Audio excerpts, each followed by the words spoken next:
Salam aleykum əziz dostlar. Dünən axşam saat 11-12 radələrində qonşunun BMW-sinin üstünə normal da maşını idi, adam ayfiyyarı, özü kredit idi.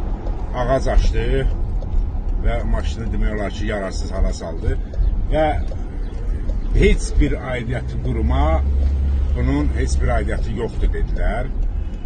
Və bundan öncə də mən videoyla və fotolarla aidiyyəti olmasa da belə öz Sumqayıtda 17-ci bölümdə JK müraciət eləmişdim ki, burada hündür ağaclar var ki, çürüyüblər və onların budaqları yuxarıdan qırılaraq insanlara xəsarət yetirir.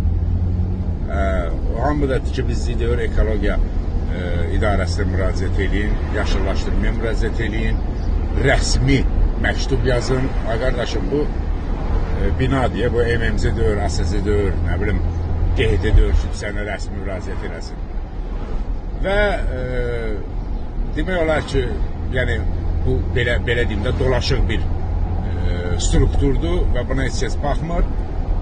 Gezərkən xahişdən, icradan, digər qurumlardan xahişimizə əsasən gəldilər, kömək elədilər. Həmən maşının ağzının altından çıxartdıq. Sonra xahiş elədik ki, bəs hündür ağaclar var, hansı ki, başları quruyub da, böyük dağlar düşür, insanlara xəsarət yetirir və faktlar var əlimdə, şəkillər, videolar var. Dedilər, yox, indi budama vaxtı deyil.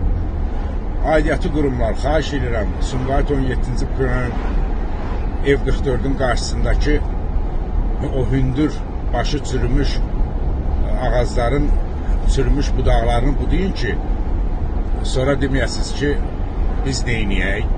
Oldu da hadisədir də, yəni dünən dediyimiz kimi olmasın. Sağ olun, minnətdarım.